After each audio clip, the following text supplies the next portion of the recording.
Oh, that's right. I am right here, Sharp Facets Gallery, 409 in the afternoon. And I have Dr. Ray Brooks with us. How are you doing today, Dr. Brooks? And I'm doing great. I had a bad day till I realized I was going to get to come talk to you, and then that just made everything that came before this pale in comparison. So I am so excited about being here.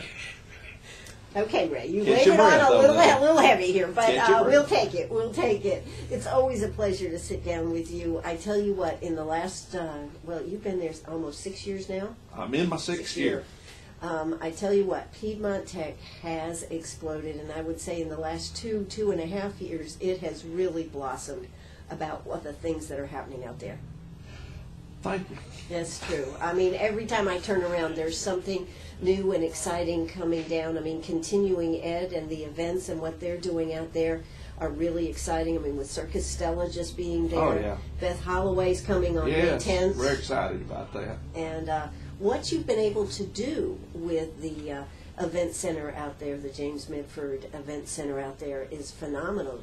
You want to tell us a little bit how that came about? Yeah, when the Civic Center closed several years ago, there was I think a gap in facilities available for community use, and we had our multi-purpose building, which was basically built as a gymnasium and a multi-purpose space, and it looked like that, and it was a good solid building, but it just didn't lend itself. The acoustics were terrible, needed just a lot of work, and so we were looking at what we could do to best serve the community, and we decided to remodel that building and make it much prettier, more functional.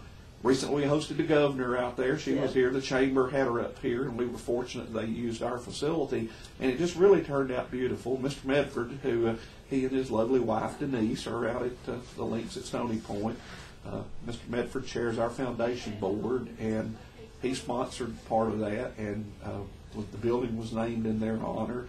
And we've had, as you say, Circus Stella, which, from what I understand, was great. I was out of town that weekend. But it's really we're having a lot of weddings and receptions, so it's been very well received by the community. And the acoustics are good. Oh, the acoustics are great now. we were talking about that earlier before we came on the air, and you've got so many hard surfaces in there. A lot of times it's hard to get them balanced out, and so we worked with some folks, and they really got it where you can be anywhere in the building and you can hear, and it doesn't blast your eardrums out, and so it's just really turned out nice. You know. One of the things we do have a challenge with right now is it's gotten so popular, we ran into parking problems, not enough parking. So we're fixing to, we're in the process of planning to put additional parking below it down there where I guess you'd call it an athletic field, but right now the athletic field is running parallel with that the event center. So we're going to cut that in half, turn the athletic field so that it's running perpendicular, and then convert that other space into additional parking. But I think it was the Wild Turkey Federation or somebody had an event out there, and it happened to fall on the same night we were still having class. We had people parked all the way down at the Meals on Wheels. Wow. Yeah. That shows you how popular, though, it has become. Yeah. But it's not real. You're not real popular when somebody's had to walk half a mile in 80, 90-degree heat. Yeah. That's why you need those little golf carts for moving around. Yeah.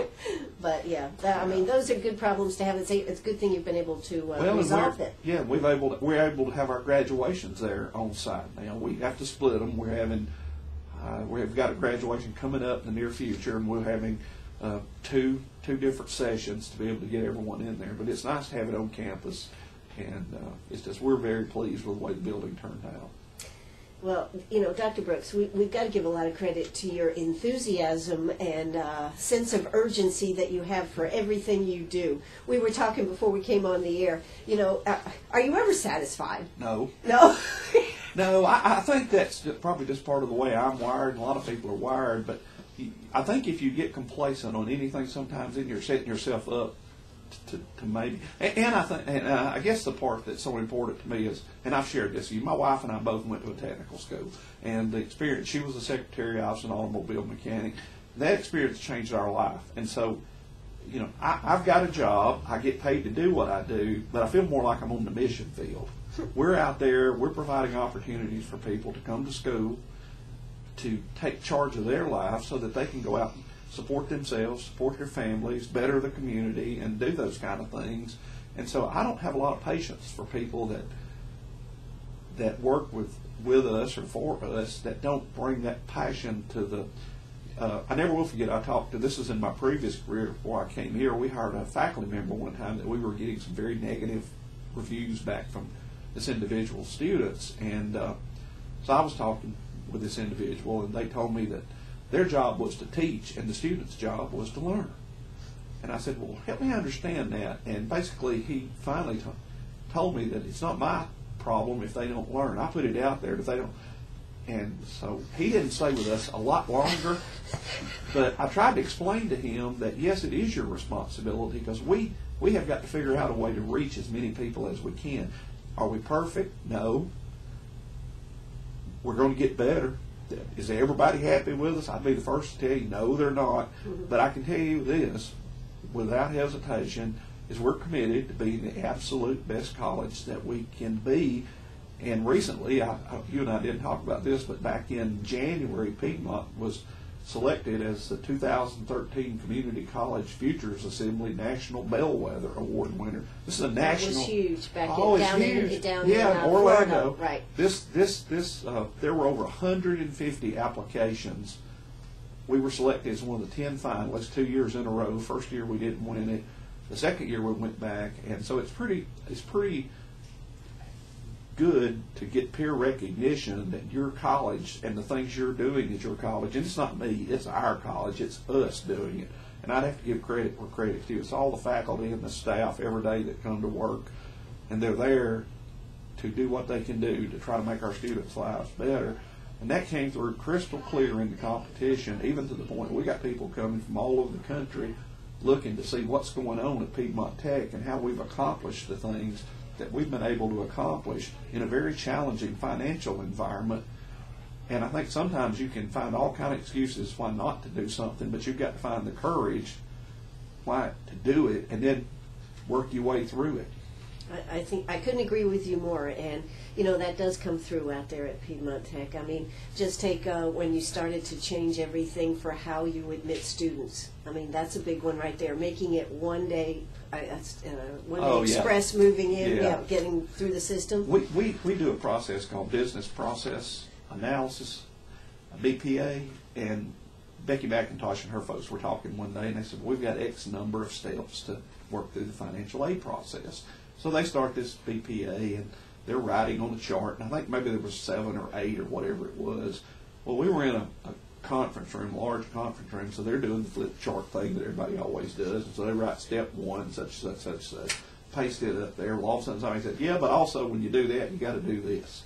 Well, when I walk in, they've got flip charts all the way, pages torn off flip chart all the way around the room, and this was a large room, and then they was about halfway around on the second round, and they still were on about step 6. You still haven't gotten into school yet? Still haven't gotten into school yet. Yeah, okay. Well, they condensed that down to 5 steps. And now they can do it in a day. In a day. In a day. In a day. And plus, you've changed around the configuration of how somebody comes into the school, where they're located. Yeah. Used to, when I first came over here, I told everyone it was a 4-door college. And they asked me, they said, well, what are you talking about 4-door college? I said, well, when I came here to visit, before I decided I would apply for the presidency, I had to come through 4 doors before I could ever talk to anybody in admissions. I came in the 2 front doors out there where you come into the lobby. Mm-hmm. Then I went through the door to the hall. That's the 3rd one. And then I had to figure out which way to turn, left or right. And then I had to go through another door just to finally see a receptionist. And I said, 4-door college is not going to get the job done. We've got to figure out how to get those folks front and center where people can find them. Because sometimes we're flustered and we may not be convinced this is what we want to do. And we want to ensure that we try to do, and again, let me first say, I'm not saying we're perfect, but we're trying to make improvements every day. And I think if we, sometimes people look for the silver bullet. You and I are of age, we remember the Lone Ranger, and he had his silver bullet that would solve all the problems.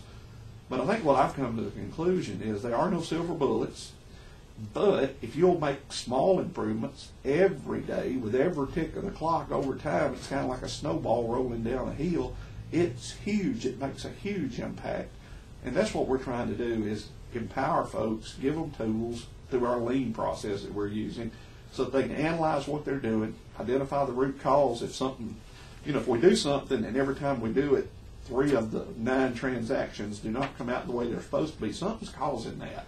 And so you try to figure out what that is and not just put a Band-Aid on it, but stop it from happening. It improves hopefully the student's experience. It improves the morale of the person working with it because they're not having to do rework.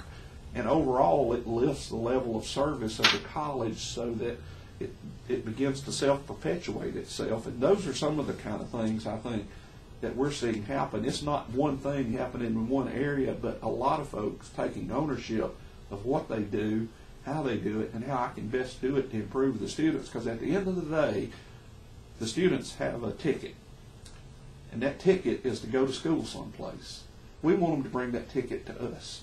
Customer service. Customer service, as my friend Jim Medford has says on many occasions, if you get the best, the highest quality and the best value at the best price point, you're going to be successful, and that's what we're trying to do. Absolutely. Well, I tell you what, I think you are. You've turned a college experience into a business experience, and that's got to be a success. Hey, I'm here with Dr. Ray Brooks from Piedmont Tech. He is the president out there. We're going to hear a quick word from our sponsors, and we'll be right back. Oh, that's right. We're right back here with the pumped up, ready to go Ray Brooks. That's right, from Piedmont Technical College. He is the president out there. Been there 6 years. Retired, folks, and then came up here to start over again. I tell you what, I was retired for 2 weeks now. Let's get that. Okay, well, I mean, you did retire, yeah, technically. I retired February the 15th, came to work here March 3rd. And I tell you what, ever since then, I think Piedmont Tech has been on the move. You know, one of the things about today, a lot of people look at, should I go to a regular college? Should I go to a technical college? And, you know, we're seeing a lot of students today that go to a technical college. They come out with a skill set, and they're ready to go to work. Isn't that one of the most important things that a student should be looking at today? Well, I think, I agree with you there, but I've talked to a lot of people too, but I think one thing a student needs to do, a potential student, do the research before they enroll in something. A lot of times they'll pick something, whether it's with us or another organization or with, you know, one of the for-profit colleges, and somebody sells them on something and they can do it.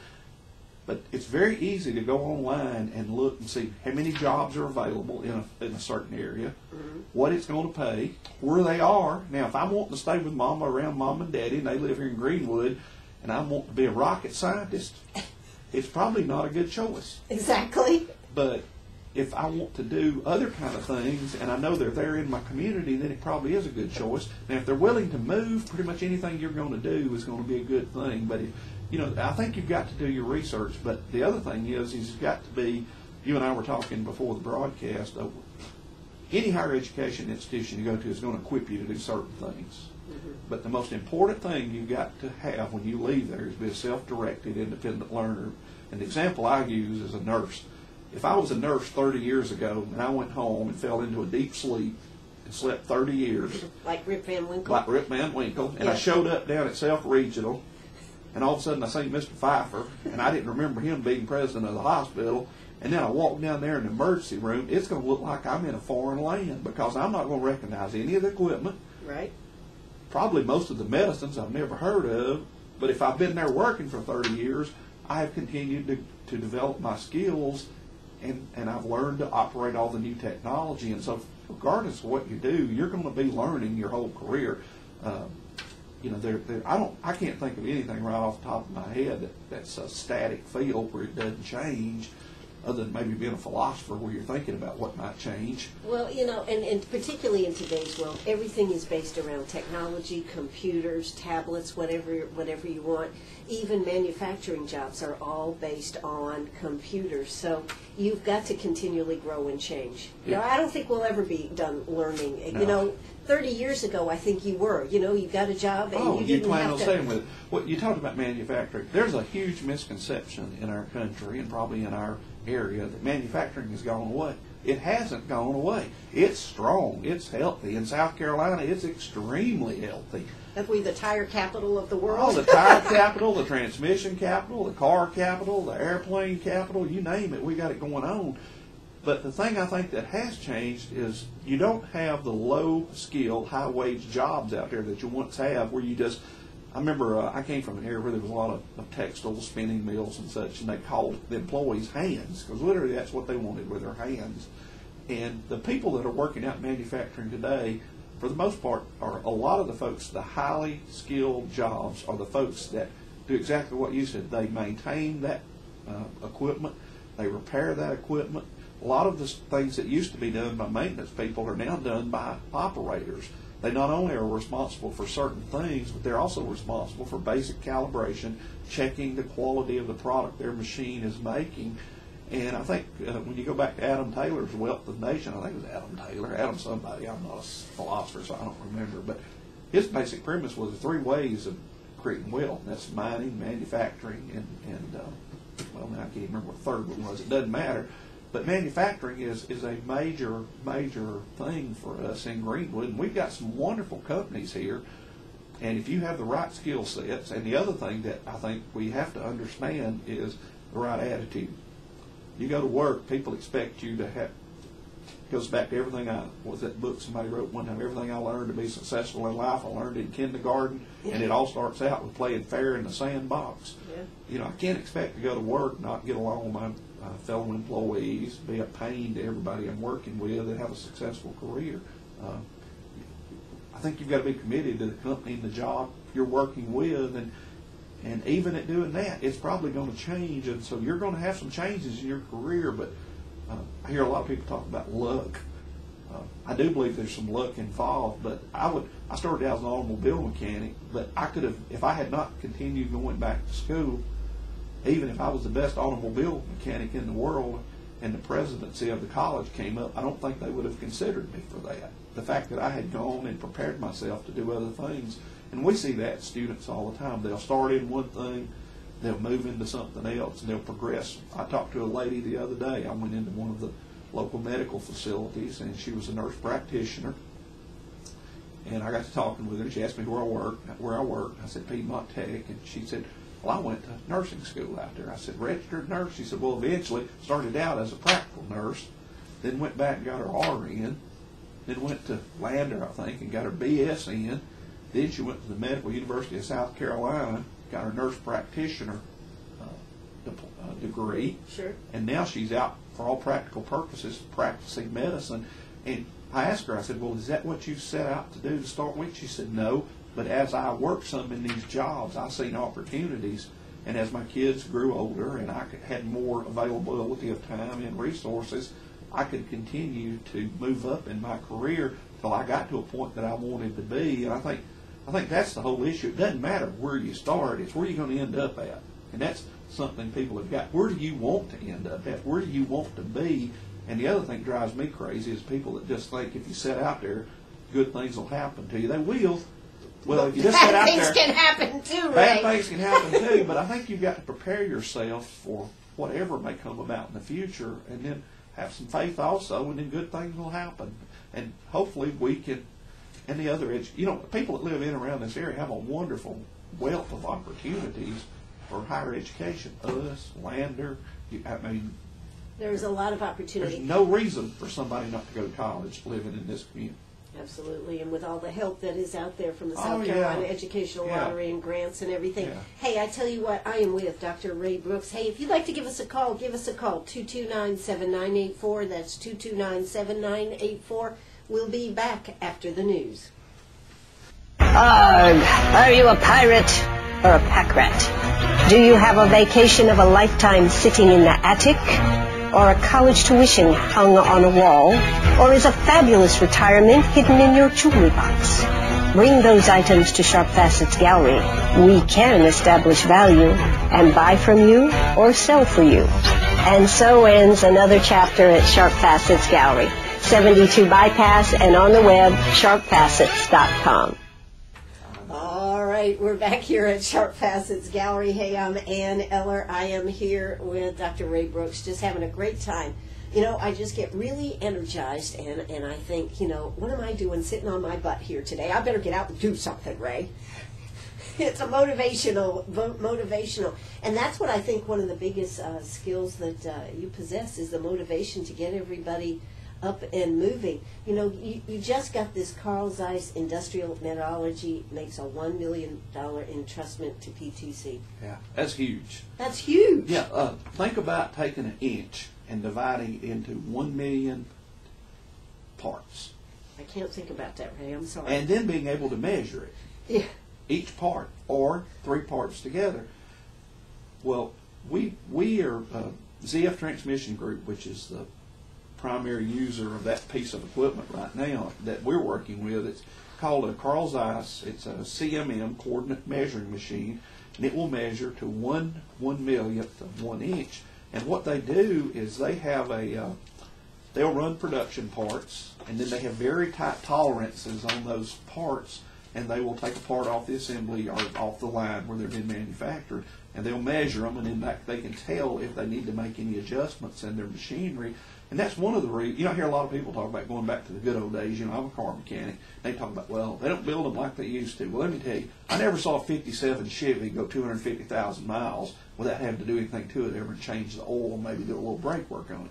But you look at cars out here today, people don't think anything at 100, 150,000, and they're still going strong and going on. And part of the reason is because we're much able to build a better vehicle or better mechanical apparatuses today because we can very tightly control those processes. And that's one thing. We have this one big machine up there that does the measuring you actually check on, but this software that they donated goes on the computer. So it's sort of like if I were to be a heart surgeon and I didn't have any heart dummies to practice on, and I'm going to practice on people. If I kill the first 2 or 3 off, I'm probably going to have trouble finding volunteers. Or if I go to that very expensive machine and I start working on it and I crash it and I've got to get it repaired, then nobody else can practice on it. But this software they donated simulates everything on that machine on a computer, so I can totally learn to run that computer. It's sort of like the flight simulators that pilots train in. Mm-hmm. I can totally learn to operate that coordinate measuring machine and go through everything I can do with it before I ever touch the actual machine. And then I can go through and more quickly and more, instead of having to have 20 machines in a room, which they're $300,000-$400,000 a piece, I can have one machine and 20 computers, and I can do it just as fast as if I had the 20-some-odd machines. And we're the first educational institution that they've done this with, and we're going to serve as their training center for the southeastern United States. So there'll be people coming in from a lot of different areas that we will be teaching. That's up in Simpsonville, is it? Yeah, or is it, will it be it's here? right off 385 there at the exit that the Walmart distribution center is at, and that facility was put in place because of ZF locating in Owens, the Owens Industrial Park, or in the industrial park here there at Owens, and we opened that center in May of last year, and there's been over 2,000 people that have already gone through it. And it is in a very expanding field. I tell you, Well, they can't keep up with it. And yeah. it's a 7-speed transmission, isn't it? No, it is a 9-speed. 9-speed. Okay, 9-speed. And it will give you about 30% increased fuel efficiency over if you had like a 6-speed transmission. And so they're selling, they've got a very unique product. They're selling them. It's a very high quality product. Good jobs. And it's here. And it's and here. It's here. In It's here in our region. Yeah. And it's close, really. And it's close, very close. And they are looking for highly motivated, qualified folks to work. And they're going to eventually have about 1,700 people working there. It's 1,000,000-something square foot under one roof. And it's been very rewarding, and good things are happening there. Good things are happening here in Greenwood, too. A lot of companies that are looking, and a lot of people in this community are working very hard to support the existing businesses as we have here, and also to make Greenwood a very attractive place for new businesses that are looking to locate in this region. And ultimately, at the end of the day, that's going to raise the quality of life for everyone. Well, you know, if Piedmont Tech, though, has really gotten right in the middle of this, though, to make sure that the training and your staff being able to provide the training, just like for this ZF, that was a big undertaking. Well, it was, and we did it in a very short period of time, but that's what we're supposed to do. And, you know, everybody's got land. Mm-hmm. Everybody can adjust their tax rates.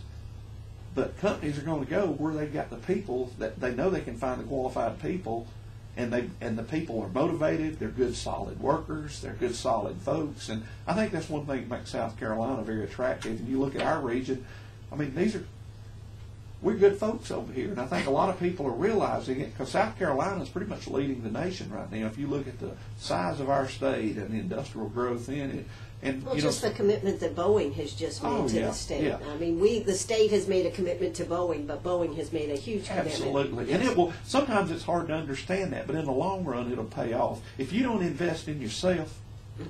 And my context of that is invest in your education, but it's also true for local government and state governments. If you don't invest in yourself, how are you going to get $1 billion company to invest in you?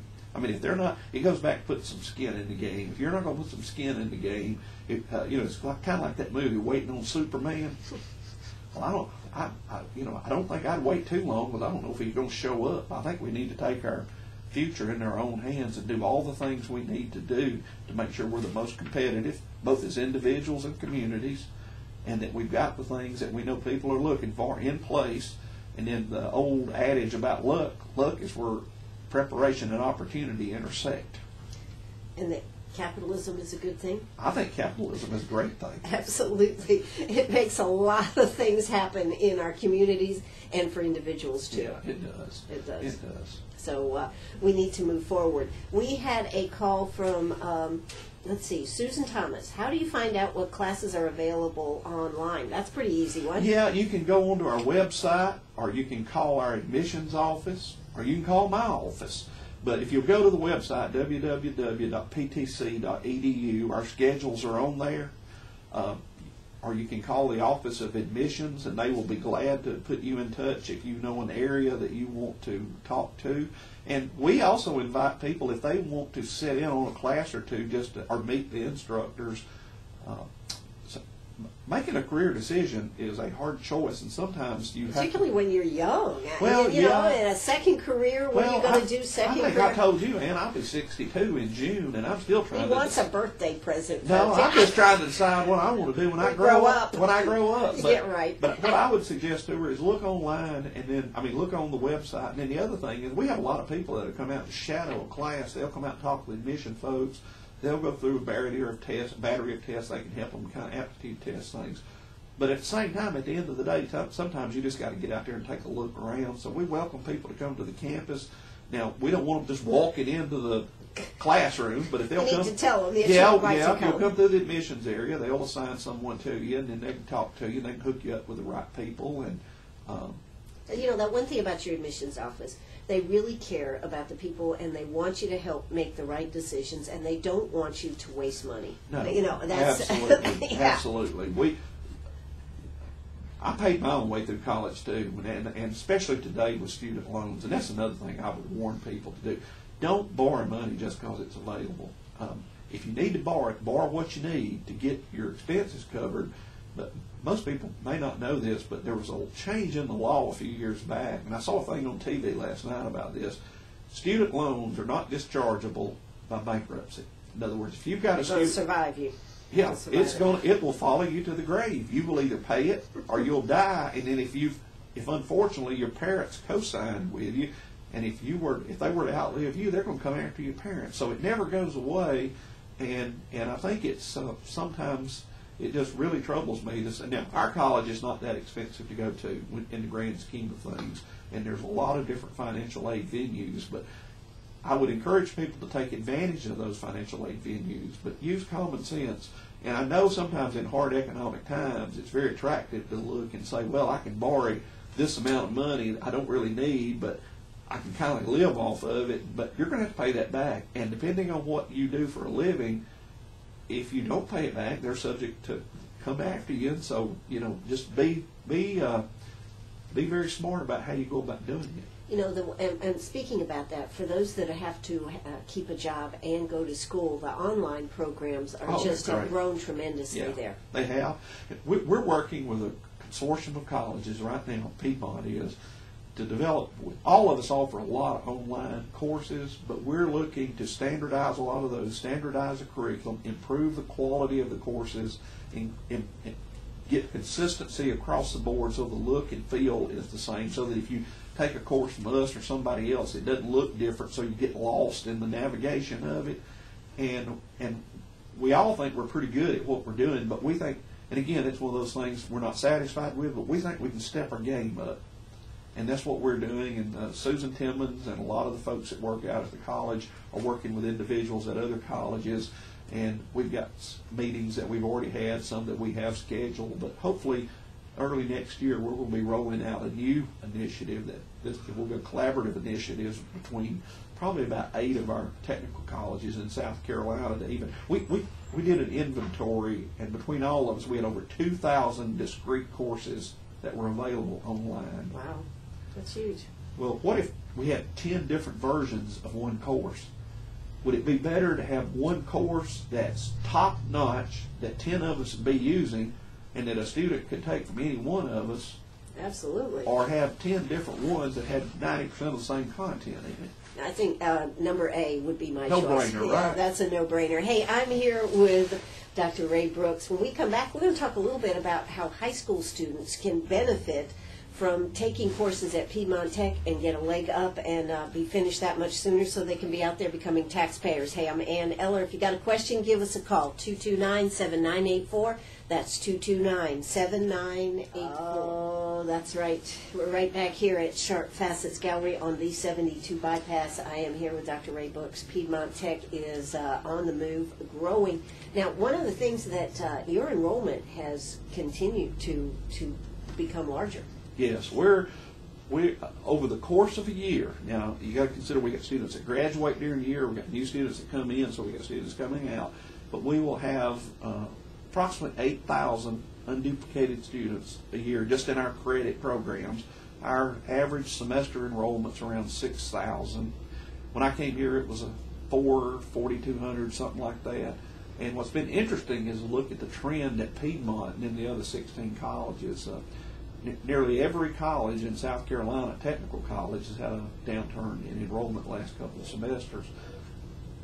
Even before I got here, and continuing the trend that we had before that, we are still growing. This present semester, we are up about 4.5, 4.6% in head count and about 4.1% in full-time equivalent students.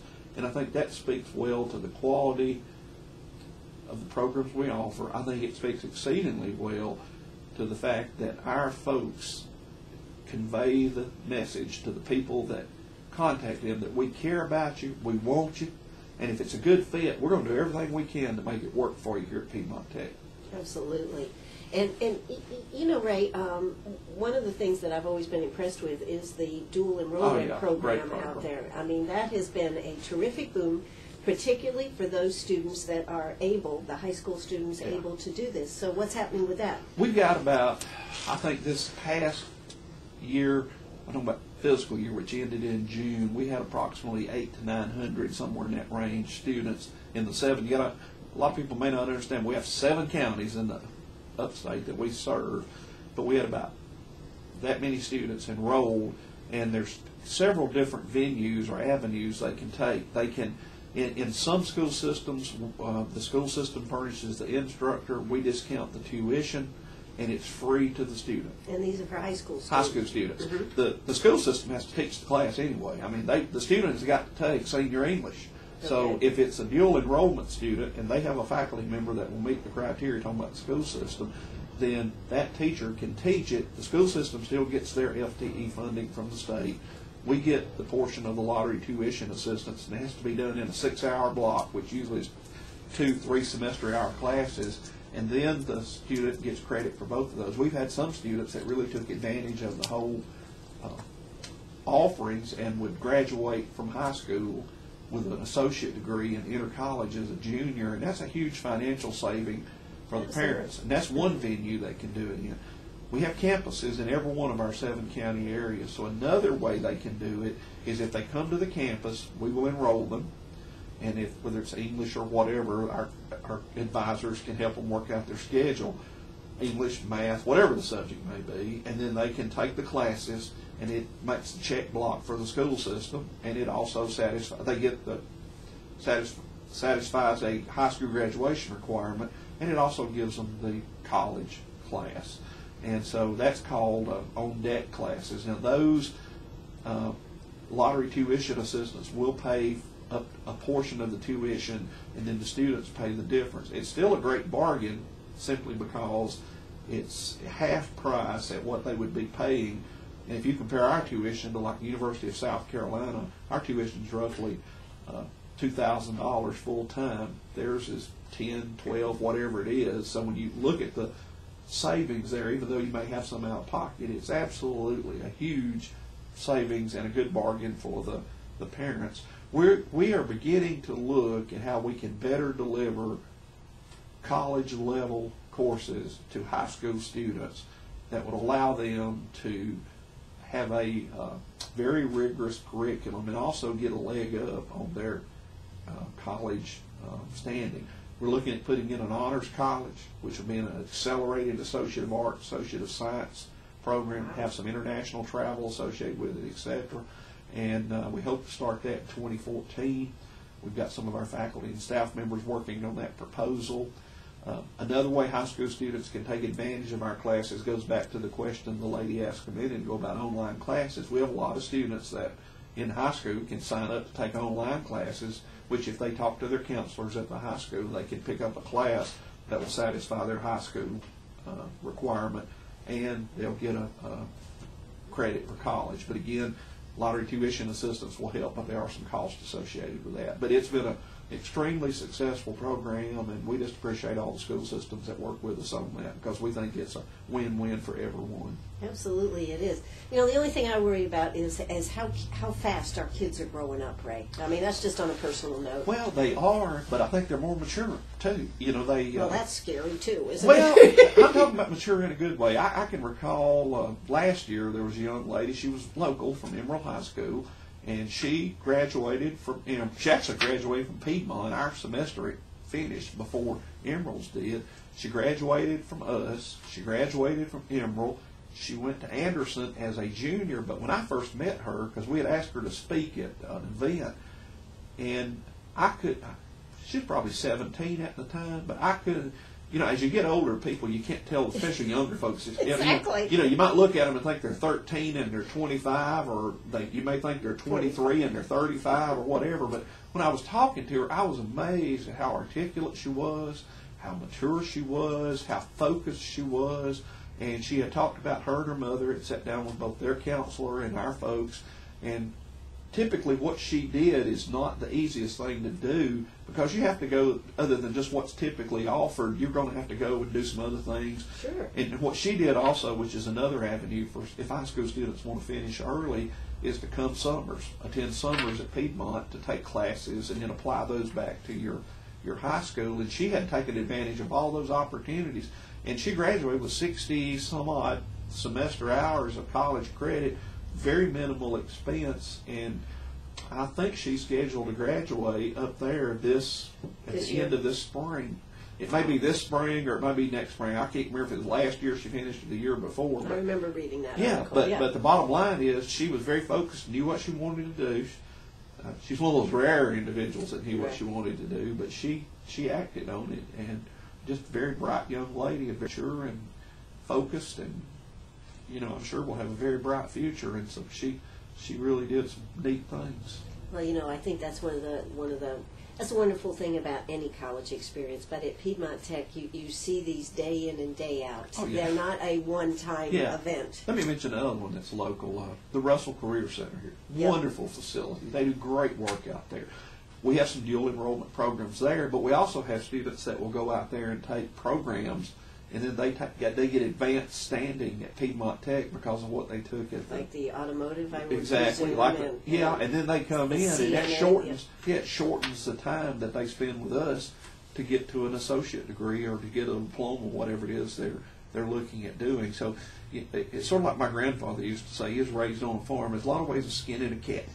And I don't mean to infer that in any way, so anybody that loves their cats, please don't contact me and think I'm being mean about cats. I'm just trying to make a point here, but It's an old saying. It's an old saying, yeah. There's a go. lot of ways to get from point A to point B, and for some folks, time is literally one of the most valuable commodities they have. I'm going to jump to a little bit different subject, but say I'm off out here and I get out of a job for some reason, and I've got some skills, but they're not the skills that anybody will hire me with. But that doesn't mean that everything I know is not marketable or relevant. But what we are trying to do is make sure we can help folks we'll meet them where they are, take them where they want to be in as short a period of time as possible, so that it has the least amount of impact on them, their family, because when you're out of work and the bills are piling up, sometimes it's called time is money. Time is money. And this is WCRS right here in Greenwood. Ray, we can take this conversation for just another few minutes, but Piedmont Tech, and whether you go into welding, I mean, there's so many careers that you can take out there that really take and put you to work walking out the door when you graduate. They are. And I think that is exciting for so many students. And one last question, the 4-year education program versus the 2-year technical school, what is your feeling? Both. Both? I think society needs both. And I don't think one's mutually exclusive of the other. And one of the things I would suggest, especially if I'm working in the public schools, the public K through 12 environment, the skill set somebody needs to come be successful at our college is not a lot different than what they need to go to any other colleges. They've got to be able to read, understand what they're reading. They've got to be able to do math.